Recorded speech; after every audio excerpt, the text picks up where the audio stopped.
Israel, Shalom to the 12 tribes, Yasha giving of course all honor, glory, and praise unto the Most High God, Yahweh, in the name of His only begotten Son, Hamashiach Yahushua, who the world refers to as Jesus Christ, and He is the Savior of the nation of Israel. All right, Shalom, Shalom. So I'm gonna get straight into this. I try to do these, we had some technical difficulties, but we're back on now. And this is just an impromptu live. I did not schedule this. This is just going off the spirit, right? How about Shemamashak Yahushai? But as I was saying in my previous video, I was saying we just going to go through what I'm just go through some precepts, just roughly paraphrasing, because I don't have my scriptures right here, but I'm gonna roughly paraphrase the precepts and I'm call them out. And basically just talk about, and Shalom, like no other nation, 144, Shalom King, right? I'm going to go into what's been heavy on my spirit and what's been heavy on basically a lot of brother spirits, I could say, at least for WFI LA, you know what I'm saying? Just the stuff that we've discussed and going through as of the moment. Hey, man, every brother, every sister in this truth, man, is going through something, bro. We're all going through things.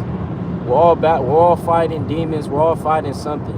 Whether it be marriage problems, you're going through it with the rib, or the rib's going through it with the husband. Whether it be the finances, that's always going to be key. Financial situation.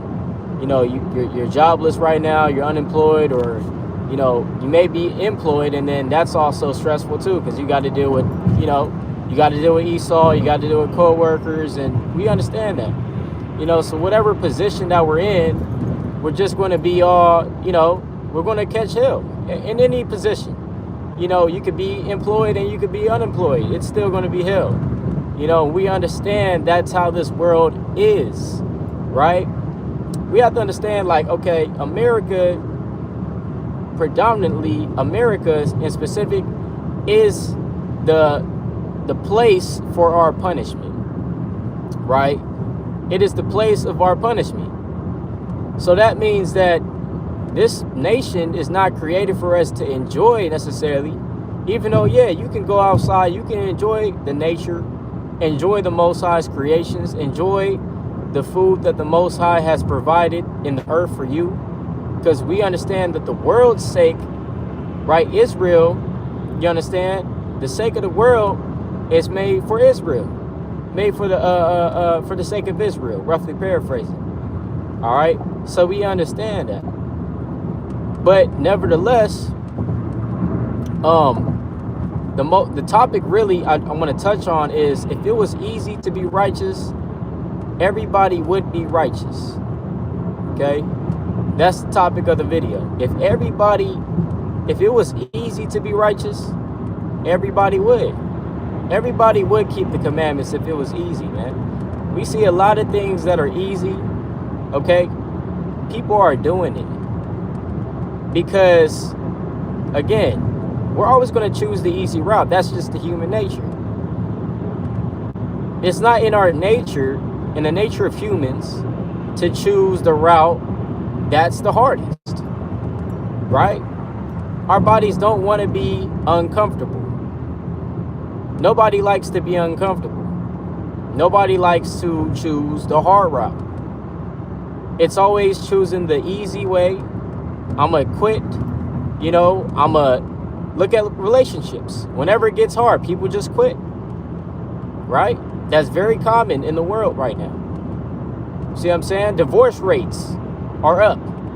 When you look at major cities in the world, like Shanghai, for example, because I know that one specifically, divorce rates are like 60 to 70%. 60 to 70% of marriages end in divorce in major cities like Shanghai. And in Shanghai alone, there's about 30 million people. You see what I'm saying? So take America.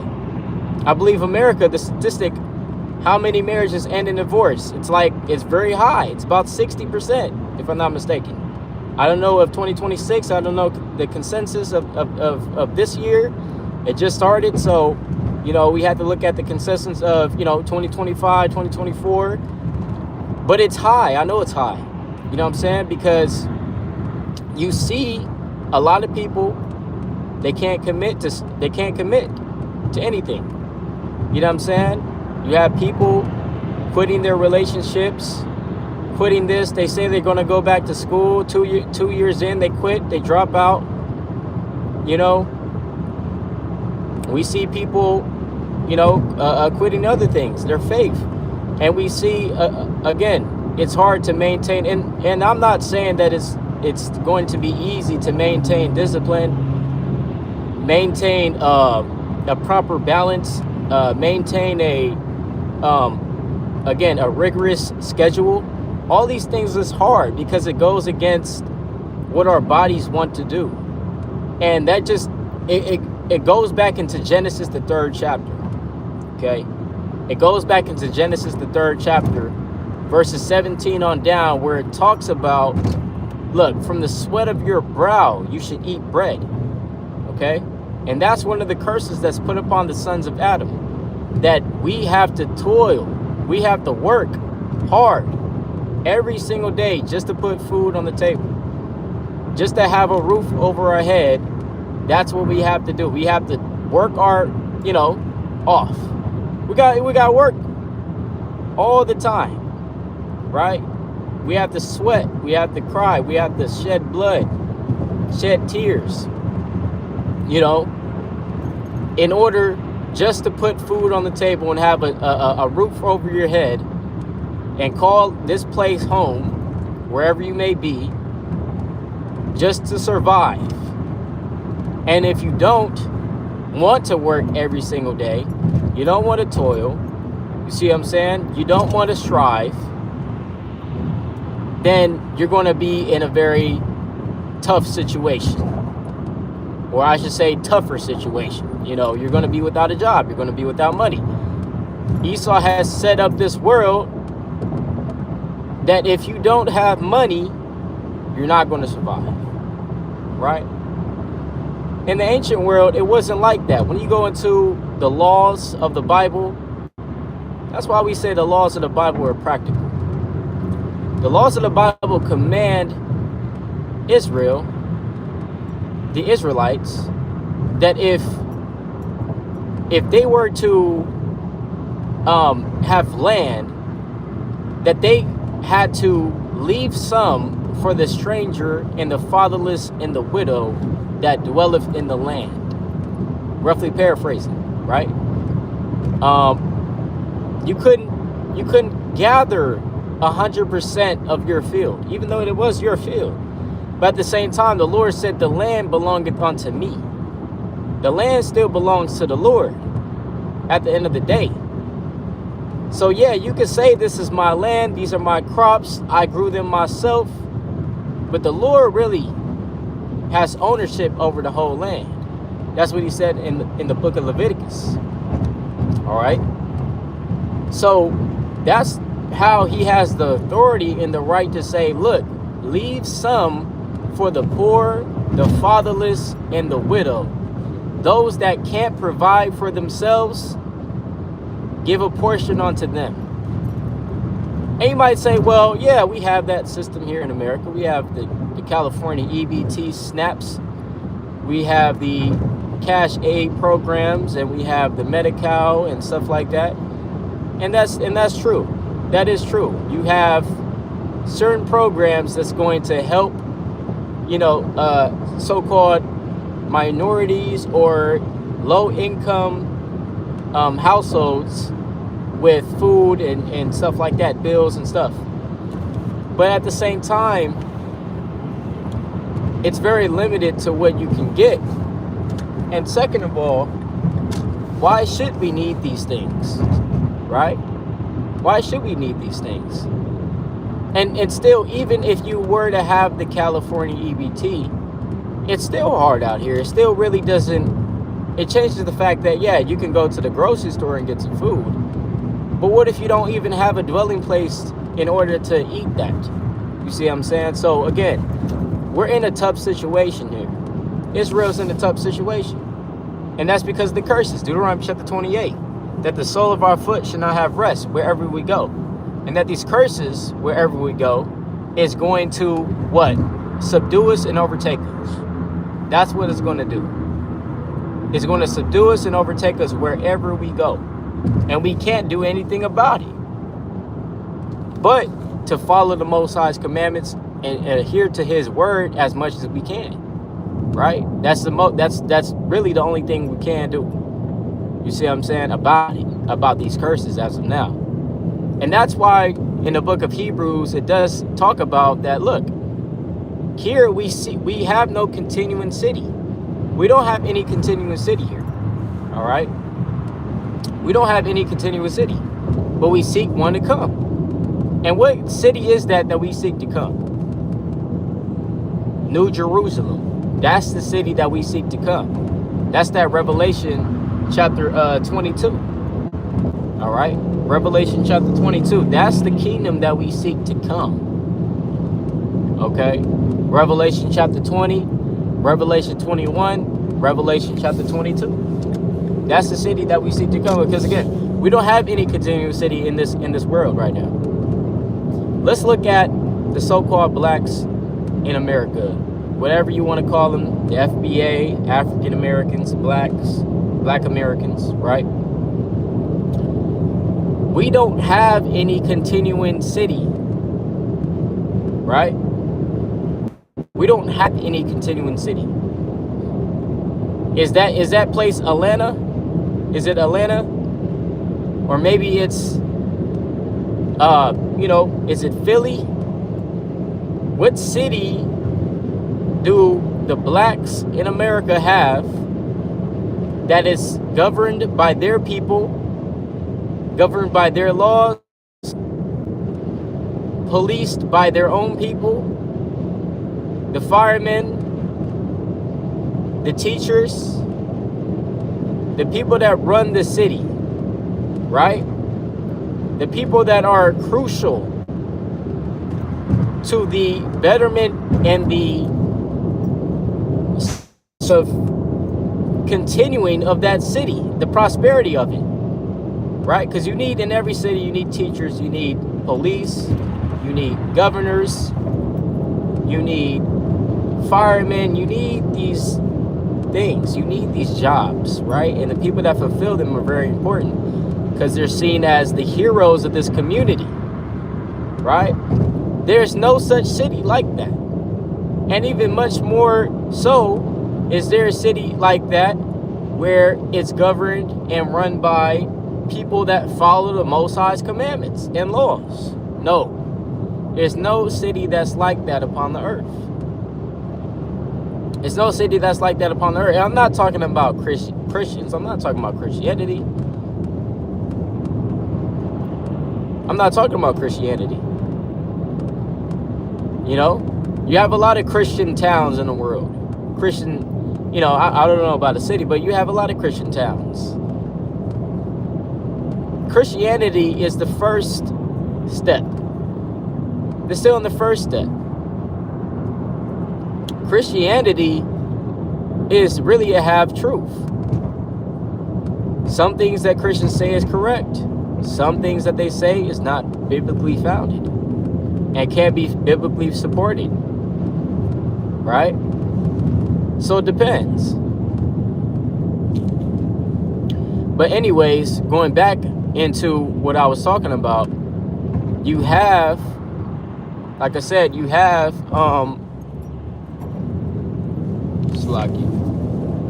you have no continuing city in this world, but we seek one to come. That's Revelation. All right, Revelation chapter 21, where it does talk about earlier I said Revelation 20, I meant 21, right? Where it talks about New Jerusalem coming down out of heaven from the Most High God, man. That's that kingdom that we seek to come. That's the kingdom that doesn't have any more curses. All right? And again, the ancient religions of the world all talked about a state of a state of peace in the end, right? Why is that? Why do the ancient Near East religions, a lot of them speak about a state of tranquility that can be achieved? Not in this world, but in the world to come. In my time, when I spent some time in the Asiatic world, I learned about a religion called Tenrikyo. All right, Tenrikyo, and that religion was founded in Japan, country of Japan. And so this religion basically teaches that in the end, that man basically will be in a state of tranquility where everyone is trying to look for the betterment of others. Everyone is looking for the betterment of others. That the Bible also talks about, right? That the Bible also talks about.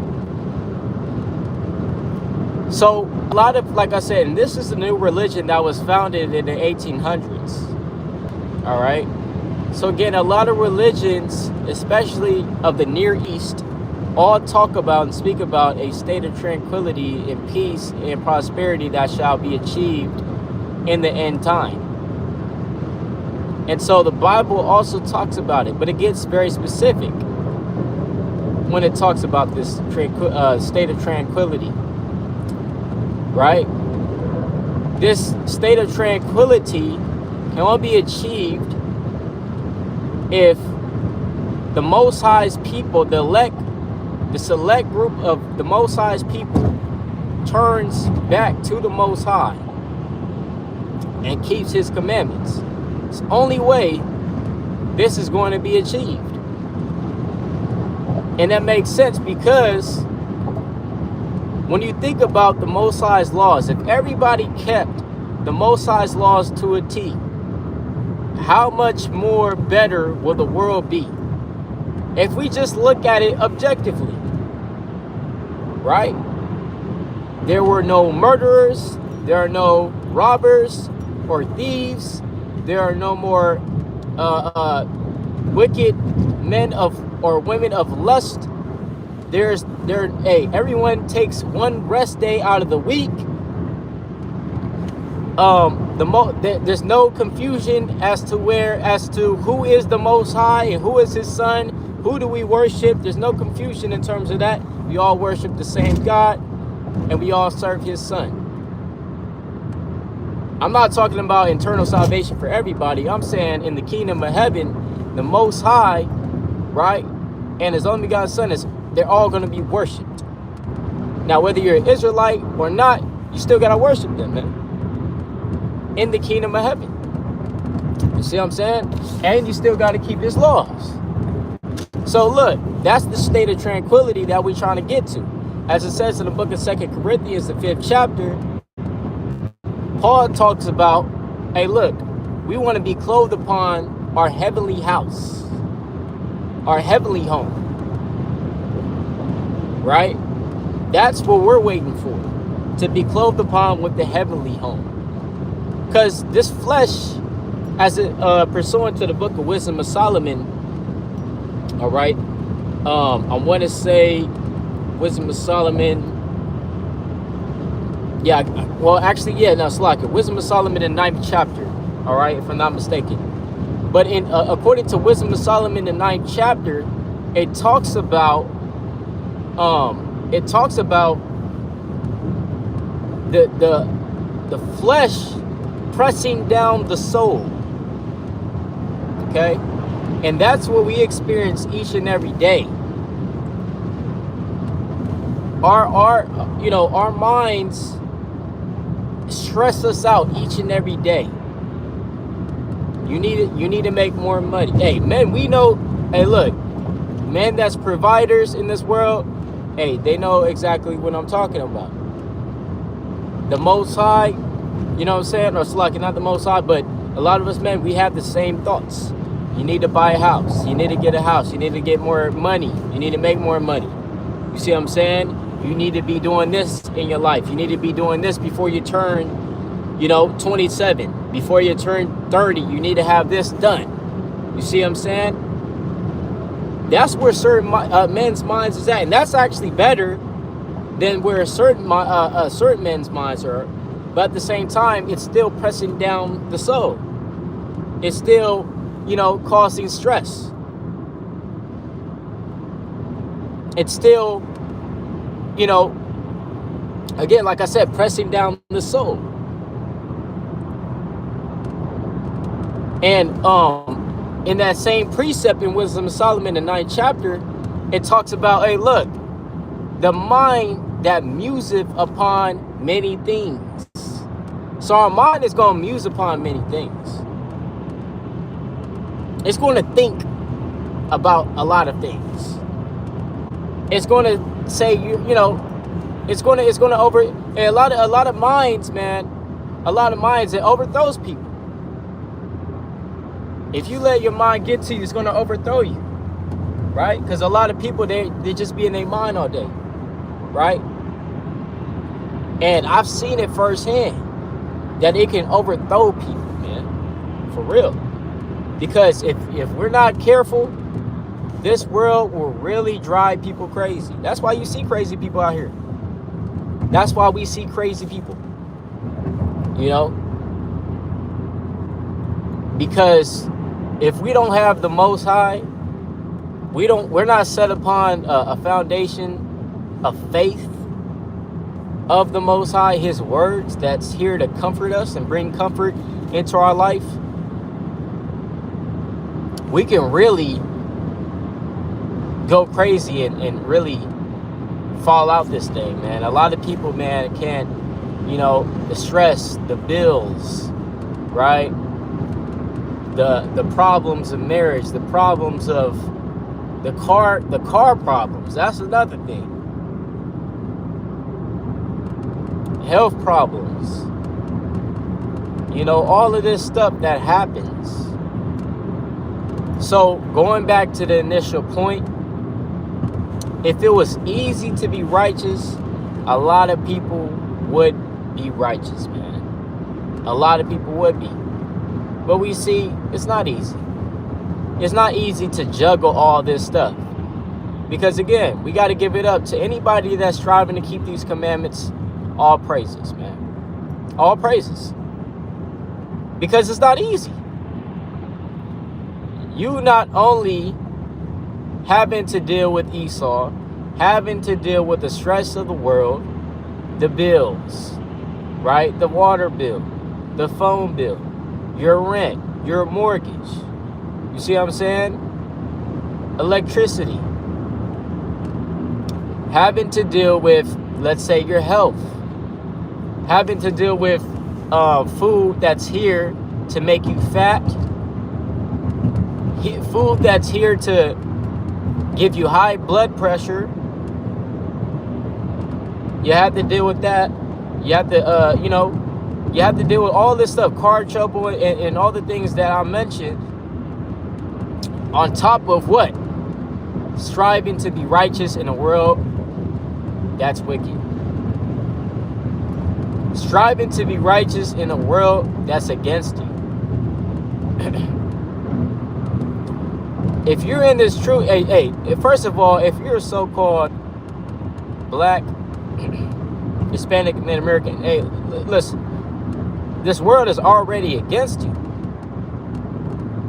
The systematic oppression and racism that has been set in America since day one, the system was created to be against us already from the start.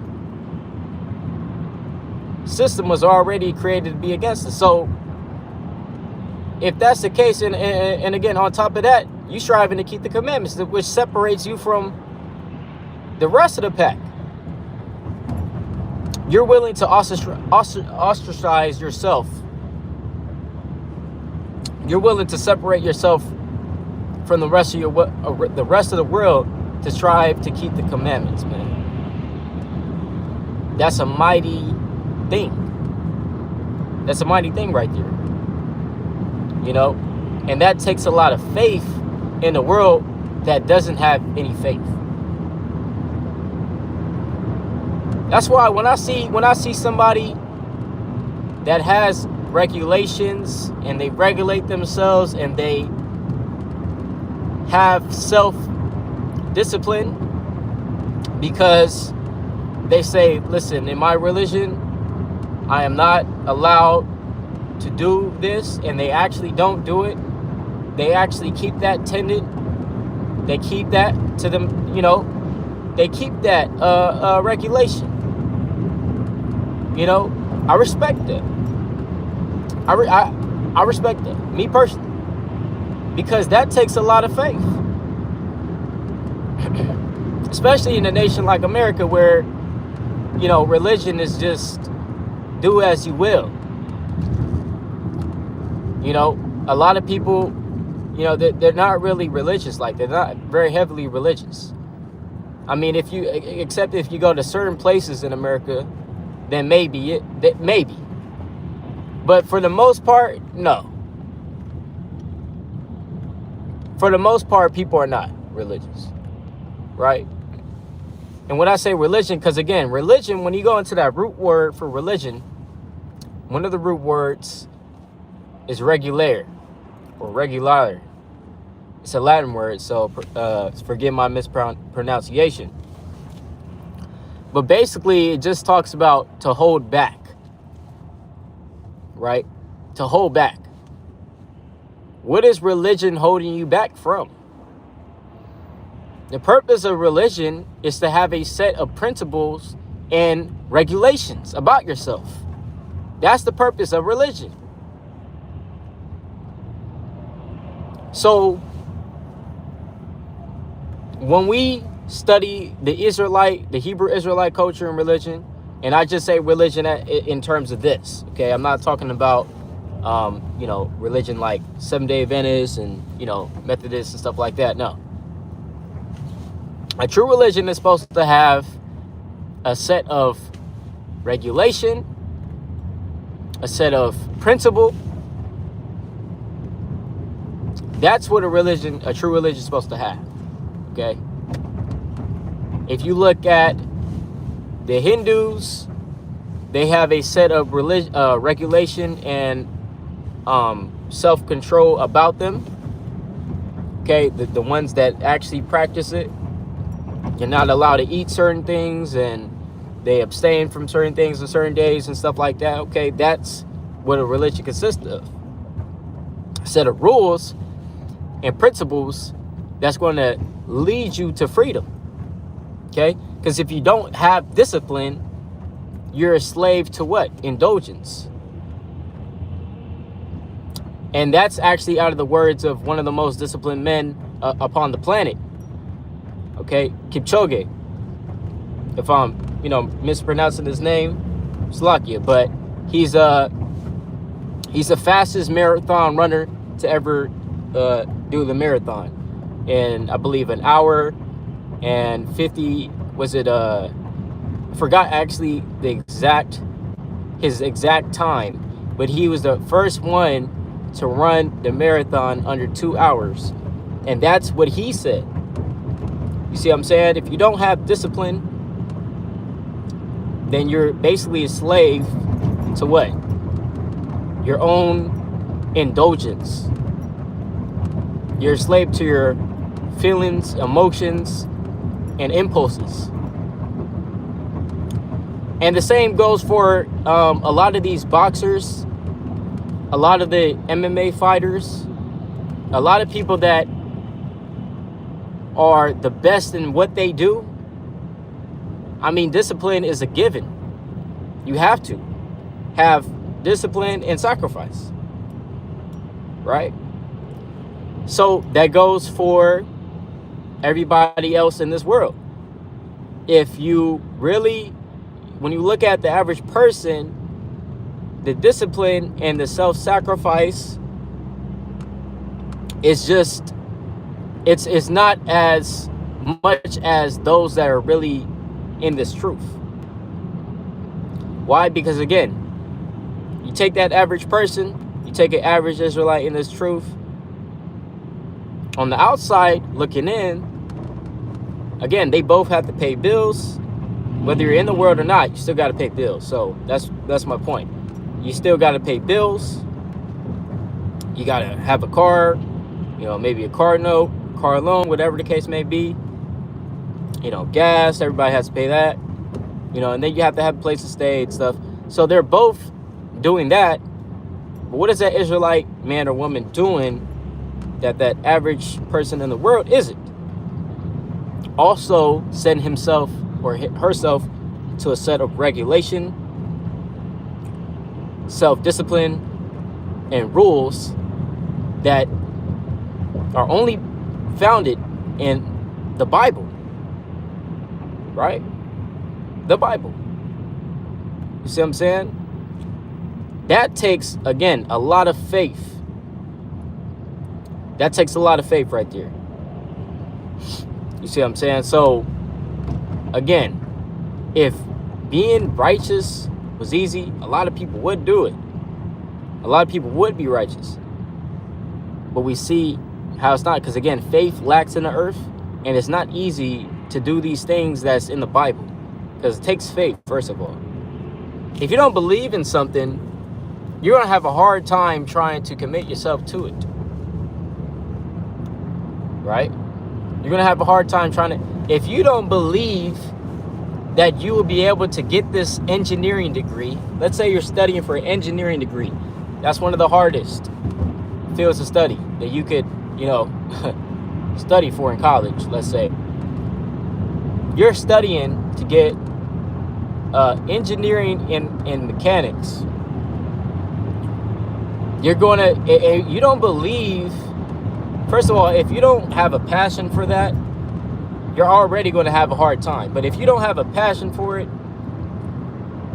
and if you don't really believe that you will actually get this degree, that you're not going to survive the 4 years of rigorous mathematic work and studying, you're going to have a hard time. And plus, if you don't believe you're going to get a job after, you're going to be like, what's the point? So the same goes for the laws and commandments and everything else. You don't believe in something, you're going to have a hard time trying to follow it every single day. So again, everything goes back to faith, man. Everything goes back to faith.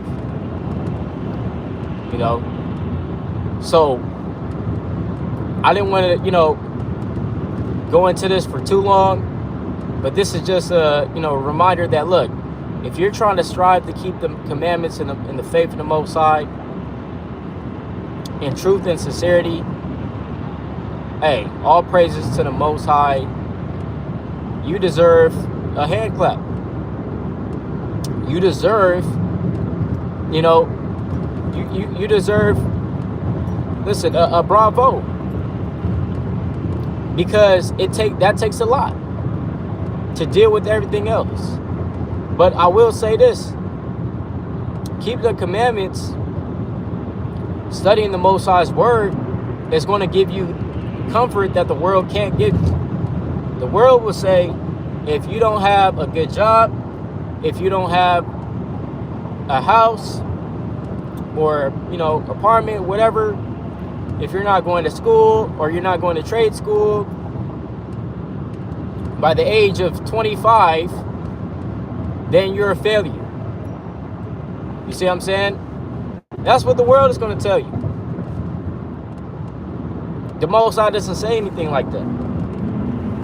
The Most High says, listen, everything is on his timing. Romans 8, verse 28. All things work together for good to those that love the Most High and those that are called according to his purpose. The Most High would say, Proverbs chapter 12, verse 24, that the righteous, they're going to work hard. But the lazy, they're going to be slaves. The Bible would just motivate you to work hard, man. Work hard and trust in the Most High's timing. Hey, Matthew chapter 6, that's another good chapter. Listen, don't put basically this summarize Matthew Matthew chapter 6, don't put the stress and the weight of tomorrow upon today. Sufficient of the evil is the day thereof. Roughly paraphrasing. Right? That's Matthew 6 and the last verse. Meaning what? You already have a lot of evil to deal with. Deal day by day. Let the Lord bring forth what he will tomorrow. Deal with what you got to deal with today. You see what I'm saying? The Bible say, look, keep your head down, or really keep your head up and look for Yahweh Shah. But hey, the Bible will say, look, work hard. Work hard in this truth. Work hard to provide. And the Most High, and keep trusting the Most High, and he's going to come through. That's what the Bible says. That's what the Bible says. Right? So with that, all praise to Yahweh, Ba'ashem, Hamashiach, Malak Yahweh Shah. Hey, the water for tuning in through the Spirit. Kwam Yasha Allah. Shalom.